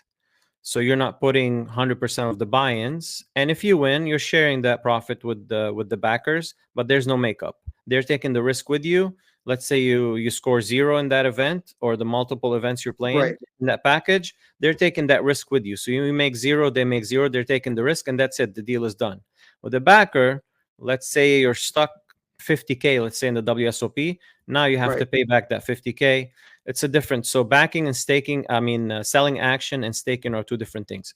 What Jeremy Becker got the deal with Negreanu, now he can play all the 10Ks. Like if you start playing 10Ks, 5Ks, and 10Ks, I'm playing $200 to $1,000 buy-ins, and my buy-ins are 100K. Imagine, like, I remember him in Hollywood. I heard he fired like 3 bullets in the 10K buy-in. So let's say his bankroll is 250K. That's a big chunk of his bankroll. Let's say 3 bullets in the 10K doesn't go well. He fires the 25K, doesn't go well. Now we're 50K negative. That's what, like 20% of your bankroll. So when Negreanu's backing you, you're not putting the money up. So you mentally, it's easier to fire bigger buy-ins because you're not putting up all the money. And then when you make profit, you pay back, your makeup. But it's mentally less challenging when you have a backer. You have somebody back, especially a name like Negreanu, because now he can fire. Sorry, go ahead. No, I agreed with you. True. Yeah. But like if somebody getting backing in like $200 buy-ins, yeah, it's not a lucrative deal. It's not a good idea, I think. But if you want to play bigger, yeah, it's good to get a backer for sure. Like the people that play the high rollers, the 25Ks and 10Ks Triton. Even if you're a millionaire, if you have like 4 or 5 million to your name, 25K is still a big buy. Like even Fedor Holtz, like the big names, the people that made it in the poker world, still get backing. They have backers. They have multimillionaires backing them because they're playing bigger buy-ins. It's all about hedging risk. That's all. Because you can go a year like losing, like Negreanu last year lost 2 million. Even if you're worth 10 million, you lose 2 million out of it. It's a big chunk. It's a big hit. Does that make sense? It does. I just guess deep down in my heart, I believe that if you think you're a player and you're playing at the levels that you are comfortable with and you're a winner, there's no reason for me to share those winnings with somebody else. But your point is well taken. If you're good enough to win, if you think you're good enough to win at the highest stakes, but you don't have that kind of money, then you're right. At that point, you know what? Somebody grilled me one time online. He's like, why do you sell action? Why do you want to share your profit? If I have a business, and they're like equating it to a business, right? A business where you have like, an amount that you can every year like bringing in. Let's say you're making 50, 60K, 100K, whatever. You're never going to be negative one year, like 200K. In tournaments, nothing is guaranteed. You might be on fire and making like 100K, consistently, and have a year that you're negative 250K. That's the year where your backer is going to take some of that weight. But when you're on your own in a business, it's different. Your business is kind of expected to bring in a certain number. In poker, there's nothing guaranteed, so there's always risk involved. That's why you have a backer for that risk. So he's equating. Sorry, go ahead. No, he's equating. He's equating poker to business. It's not the same. There's risk, way more risk in poker than in a business. Would you say then backing in cash games would be different? Would you agree that would be different? Because there's less variance in the cash game. There is less variance in the cash game. I don't know much about backing in a cash game. Yeah, I don't know much about it. But it's the same at the end of the day. It's the same. You're playing a bigger game, and somebody's like, taking the risk with you. But the bad part of it is sharing your profit, of course, given 50%, or some people sell, like in the big events, they sell 70-80%. When they're playing 25Ks, they don't have 50% of themselves because they still have to put up some money. Shopping in tournaments, good or bad? Usually in a tournament, I find that if you look at the payoff schedule, usually if there's 9 players, if you chopped right, then you get third place money. I am a firm believer in trying. If I had one thing I could do for the poker community, I would level out the payouts on the tournaments. I'll tell you why. I think it would keep more people in poker longer with losing less money. I think the idea that you have to have a $12 million winner and then the next, the first 3 places are where the money is. That's why I love the WSOP. They pay 15%. I mean, that $500,000 one we just got through with the GB between Silks and the Tampa Greyhound, 8%. I mean, that's a rough figure. I mean, I'd like to see more people cash, basically. We talked about this. We talked about the 8%. Me and Jacob, we had a little meeting, and I know what's behind it. The only reason he did 8% because he wants less people to show up on day 2. Because the Silks, they don't have enough tables to accommodate it. Let's say they did 10%. That's like an extra 1 or 2 players per flight, and that's going to add to like 1 or 2 tables on day 2, which they don't have. They barely fit what moved to day 2 with the 8%. So it was a logistical problem. But normally I told them, like, you should have 10%. Normally it's either 10% or 12.5% or 15%, that margin, but it's never 8%. Well, the thing that's interesting, if you look at most tournaments, now I remember the WPT for a long time, it was you'd lose everything if you didn't. But when you're allowed to chop, and now I guess you're allowed to chop there too, the most tournaments, you find that people do chop. So if the players are chopping, I think they're giving you a message that that's what they want. They want the payouts to be more equitable. They don't want to see just 3 people walk away with 70% of the money or whatever it is. Certainly, first place. First place used to be 33%, then they dropped down to 20%. What is it, still around 20% now? It depends. They have a formula. They have brackets. It depends on how many people entered. There's a bunch of variables. Thing is, with chopping, there's 2 schools of thought and nothing in between, and there should be something in between. There's people that are chop Nazis. They would never chop, and they'll give you their explanation. And there's people that would chop at the drop of a hat. They want a chance to chop. Of course, chopping is less risky because you're locking up more money. It all depends on how much money you have, your bankroll, if you're comfortable with your bankroll. Some people, that money could be life-changing for them, and some people, that money would mean nothing. So at the end of the day, it's preference, and nobody should give hate online. Like, I see people online attacking people that chop. They'll be like, oh, that's not a win because you chopped this and that. They give the person that chop. It's preference. It's a business deal at the end of the day. What you think is best for you, go ahead and do it. There's no right way or explanation that's going to convince somebody otherwise. If that money is, like, let's say your biggest score is like 10K on Hendon Mob, and if you chop at this moment in a certain tournament, you're locking in like 60K. Or if you bust right now, you're making like 10K. Wouldn't you lock 60K more? Or just have your ego involved and say, I'd never chop because I'm better than somebody else. Variance plays a role at final table, and literally anything can happen. Yes, you might have an edge on the field, but anything. You can lose aces 4 times in a row and be out if you're chip leader. Like, nothing is guaranteed. There's a lot of risk involved. So if you can lock up more money, go ahead. And if that money means a lot to you, if you're a multimillionaire businessman that 50K, 60K is pennies for you and you don't want to chop, it's also reasonable. So at the end of the day, I say it's a business deal. Do what's best for you. Yeah, that's a good way to look at it. I just yeah, and there's a lot of shaming too at the final table. If you don't chop, you become the villain. Everybody's hating for you, and then when you they bust always it, go out first, right? That's exactly. And when you go out, they start to, you'll hear karma. Oh, this is karma, this and that. Like, this is my own decision. Let me do it, and let me be comfortable with it without shaming me into doing it. And it's business, like anything else. Do what's right for you. Yeah, I think the one thing that I realized is the few times I've gotten to the point where a chop was possible is that with the blinds being as high as they are, the variance becomes even more of a factor. So it's not like I can show how good a player I am at the end stages, because most people don't have more than 4 or 5 rotations in their. That's a good point too. If the tournament, like some of the tournaments we play at Hard Rock, towards the end, if the average stack is like less than 20 bigs, if you're playing 16 big blind or 15 big blind average stack, and there's not much poker to be played, chopping makes sense because your edge goes out the window where you're not deep stacked. Like an event like the main event, for example, WSOP, you see them with like over 50 big blinds at the final table. There's a lot of poker to be played.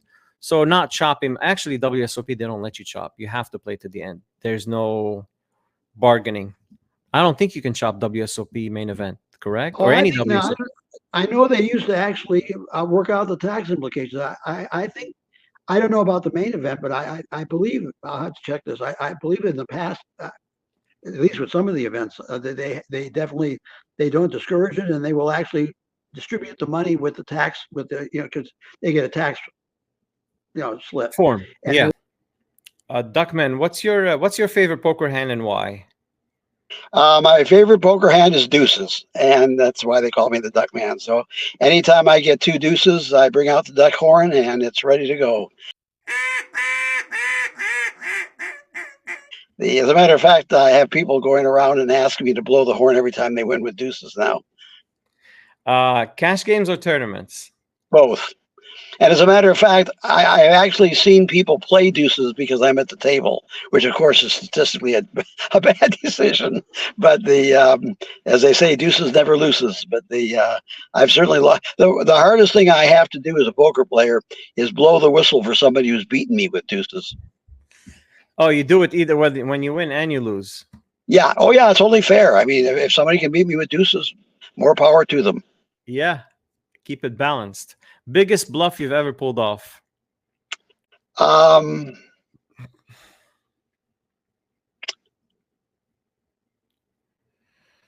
Biggest bluff. Acting like I'm a poker player. No, let's see. The biggest bluff I ever pulled out was when I had a broken flush. I was drawing. I had the ace with three hearts on the board, ace of hearts, 3 on the board. The river came obviously black, and I went all in against the guy near the end of a tournament. I got through the bubble on that, and was he it lost. a major event or just like a daily? It was about a $400. So I made it. That got me in the money. I only had about enough for one or two revolutions, so my M was really bad. But I figured because I had been betting it pretty strong, so I took a gamble with it. I mean, I would have had a lock if it would have been a heart, but I figured I might as well just continue. So I went all in with what I had, and he thought about it. He tanked for a while and then he folded. Poker player you'd like to go heads up with? It could be anyone. Does that mean I can't chop, right? You know something? I have only been up. I honestly, when I come to think of it, there's only been one time I've been heads up against a poker player, because every tournament I've ever been in has been chopped, or I haven't been in first or second place. But I would say that my favorite poker player would be, I'd love to go heads up against Phil Hellmuth. Fair enough. Lucky charm at the poker table. My bronze duck. Oh, well said. Craziest thing you've witnessed at a poker game?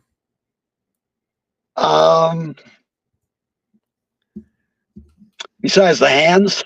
You mean as far as people, the right? hands. Besides something was said or done.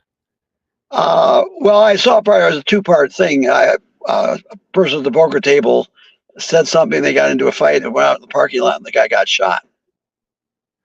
Wow, that happened at Hard Rock? I just for legal purposes, I don't know if I should mention it. It happened in the yeah. Let's not mention the place. Well said. Yeah. Favorite poker city to play in? Any place that's got a good game and good people. I love to go to other places. I'll tell you though, the one thing about playing in your home casino, and right now I've been playing a lot of cash over at Derby Lane, which they now call Win Derby, and it's nice to come in because it's like a social gathering. It's really wonderful. You see people, you walk in, you joke around with them, and you realize that poker is a game. Everybody that walks in there is out to take your money, but somehow there's a sense of equality because everybody is given the same amount of chips. You're playing against the person, but there's a camaraderie amongst poker players, and I really love the social aspect of the game. So when I go into a strange town, I have the advantage of being able to play with different people, learn different things, use tactics that other people might not know about that have played with me. But I love the social aspect of walking into a poker room where I'm well known and people smile, and it makes you just feel wonderful. Well said. And I emphasize to people, beginners, I think we have to have our poker etiquette when we get beginners coming in. Welcome them. There's not a person that sits down at a poker table that I don't say, "Hey, welcome to the table." I just say that. I mean, it's just letting the player know that you're here like we are. We're a part of a fraternity. Thank you for coming. We have a dealer that actually says, "I appreciate you all being here," and I think that's the way we should think about our competition. Even though we're out there to take their money, there would be no poker if there wouldn't be players. And so I do everything I can. And I think all of us should act as ambassadors for the game. And that means that we should try to put on a good face. And, I mean, it's awful hard. I know when you get a really terrible beat, especially when the person does some kind of a victory dance or kind of says, well, you could have gotten me off the hand. Or it says, they make some kind of a disparaging comment. My comment is always, well, my chips are in front of you. Congratulations. What does it hurt? You lost the hand. You might as well at least make the other person feel good. I don't know. I mean, if somebody's picking on somebody, I'm not going to reward that. But, I try to, whenever I can, put on a friendly demeanor at the table. And I think that's one of the reasons why, and it comes back, it's very difficult for people to maintain a stoic, nasty looking attitude when you're paying them compliments. Even the hoodies, the people that come up, you can hardly see their face. I'll say, gee, it's cold in here. You're one of the smart ones to wear one of those. So you can always find some reason to strike up a conversation. Most of the people that come, they come with items that relate to a city or to something. You can say, hey, is that where you're from? What's your favorite team? There's always a chance to converse with poker players. Not like a guy like, what's his name? Kassouf or whatever his name is, who picks on people. Yeah, Kassouf. Yeah, that guy I do not like. I don't like it. I don't like the way he treats players. Yeah, I'm not a fan either. But he berates players. It's part of his game, though. He puts players off their game with his. It's street poker. I don't like it. I like to play the game. If I want to try to take your chips, I try to take your chips without talking to you or trying to influence anything. That's fair. Yeah, best poker advice you've ever received. One of the poker dealers said it. He says every time he sits down at the table, it was beautiful. He said, "Respect the game." Good one. Ideal poker atmosphere. Friendly, but competitive. Most unusual place you've played poker at, if there's such a thing. Well, I guess I still remember the downstairs games when we were teenagers, but I would say that probably because I don't go to private games usually because of just some of the risks involved. But so I can't think of any really unusual place that I've played that's been strange. I'm trying to not offhand. We've been very fortunate, actually, when I think about it, that there's so many wonderful poker, locations so close in the Tampa Bay area that have really nice poker rooms. If you could ban one poker rule, what would it be? The rule that you can't take money off the table beyond your original buy-in. So, in other words, you have to leave your original buy-in at the table at all times. One word to describe your poker style. Aggressive. Ooh, good one. Biggest poker regret. That I didn't learn poker earlier. Good one. It would have saved me a lot of money, and it would have given me a lot more pleasure. I can't think of anything more than to be able to have a life filled with poker. But again, and I point this out just because I realize the difference. I play because I love the game and I can afford it. But if I had to play it and it was my way to get my bread and butter and my I had to live by it, I'm not sure it would be as comfortable for me. Mm-hmm. Favorite poker related memory? The Jacksonville when I made the final table. Yeah, reasonable. The most important trait for a successful poker player, in your opinion? There's several. Passion for the game, self-control, patience. But yeah, I guess self-control as far as a psychological trait, because that self-control is kind of the master switch for all the other things that follow. Fair enough. If you had to teach someone just one poker lesson, what would it be? to play the game, because the poker lesson is going to be humility. You're going to learn humility. That's the one thing about poker. It so much mirrors life. Every hand, I mean, each hand is a microcosm of life. I mean, sometimes you get dealt the good hand, sometimes you get dealt the bad hand. You have to play the hand. Sometimes you can fold the hand, sometimes you can't. All of life is encompassed in a poker hand. It's like a little universe. Okay, we're going to return to some of the questions from the chat. Some of the people asked questions yesterday, even though we recorded half of the podcast yesterday. But I got a question from Joe Parrish. Shout out to Joe. He said, everyone knows you are in the room when they hear the duck call. It brings a smile to my face every time I hear it. With your experience in business and poker, do you think one wanting to start a career as a poker player should look at unique ways to brand themselves? When you became the Duckman, was it solely for the fun of it, or did you also think about the potential of branding yourself? It started out for the fun of it. The branding came as really as kind of like a collateral benefit. I think about we were talking about Jeremy Becker. He's branded himself. I noticed. You notice whenever he shows the hand, if they got the trophy there, and do you notice what hand he always shows? 3-5. Yeah, and I think that's branding to me. I mean, I noticed. I said, did he actually go? His winning hand was a 3-5, and then I kept seeing 3-5. I said, no, this must be something that means something to him, and that's obviously not. It's either his favorite hand. I can't believe he kept winning tournaments. Like, I mean, it's true that Brunson went with a 10 deuce with the 2 World Series rings or bracelets. He got that, but it's just. Yeah, I think that's a branding example. I think a lot of poker players, if they are thinking of making poker a career, they should be thinking of ways to monetize themselves. Because why? Because it's another income stream. If they're not doing that well at the tables, they could be doing very well at some other things. For instance, I'll give you an example from another area of gambling. You ever heard of Vegas Matt? No. Vegas Matt is a slot machine player. He's a big player. He plays. You know what? Yes, I have watched some of his stuff. Yeah, and he's making millions of dollars on those videos.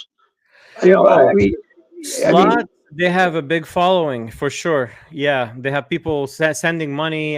They call it super chat. They send you money while you're streaming live. Streaming live on any platform is always good to monetize. I mean, that's what I'm working. That's why I started the podcast, to actually monetize myself somehow, to at some point grow the channel and start to get monetized on YouTube. For example, you got to have a minimum of 1,000 subscribers. We have a couple of questions from the chat. Alexander Pashmeyer or it's Pachmeyer or Pashmeyer, I'm not sure. He says, really nice guy. He follows me on Facebook. He says, the Duckman. That was his comment on Facebook. Andre Ronar, shout out to Andre, a good buddy of mine. He said, an obvious question, why Duckman besides liking pocket twos, or is that just it? Yeah, that's just it. The Duckman represents the ducks. The ducks are the deuces. Clayton Antonius, shout out to Clayton. Clayton has a standard cliche, not cliche, but he has a standard question. He said, would you rather fight 100 duck-sized horses or 100 horse-sized ducks? 100 horse-sized ducks. Yeah, they're easier to beat for sure. Not as much manure to get through. Yeah. Victor Gosha on Facebook, shout out to Victor. He said, how many hands has he actually won with pocket deuces, and what was his most memorable hand? That was the first part of the question. So how many hands you've won in pocket deuces? I don't know if you're keeping track. What was the most memorable hand? The most memorable hand was the one I played against Anthony Zino, where I really got lucky and hit that third queen to get a set and beat his aces and progress on to the finals of the WPT.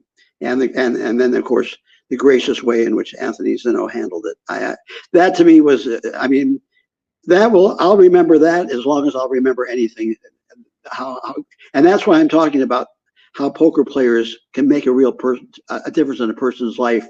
I mean, Zino, I mean, there's a pro. I mean, he's got everything going for him, yet he took the time to say that about me and to make me feel so good about it, even after he lost a really bad cooler, you know. Mm-hmm. And the second part is, has he ever lost, or have you ever lost to opponents who held pocket deuces? Oh yes, as a matter of fact, I got stuck with quads once. I actually I had, I can't remember, I think I had trip aces, and the guy he had quad deuces and beat me. Let's wrap it up, Duckman, with rating the local rooms. This is a staple on the podcast. Hard Rock, TGT, Derby Lane, and Silks. What do you think is the best experience from 1 to 4? And we'll wrap it up. Okay. I think the Hard Rock is the premium room for tournaments. I think that the cash games are best at Derby, given the benefits they give you along with it. I don't play often at Silks, and I don't play often at TBT, so I really don't think it's fair to rate them. My two main rooms I play are Hard Rock and at Hard Derby. Rock and Derby. Fair enough. Duckman, thank you so much for coming on the podcast. I appreciate you coming on. Well, you know, I tell you, you do so much for the poker community, and the only thing I would love to get to a final table with you, but I'd hate to play against you. Well said. I appreciate you coming on, Duckman. Okay. Okay, and good luck in the main event this year. Thank you. I appreciate it. Okay. Bye bye. I'll see you at the tables. Bye bye. Great. Take care. Bye.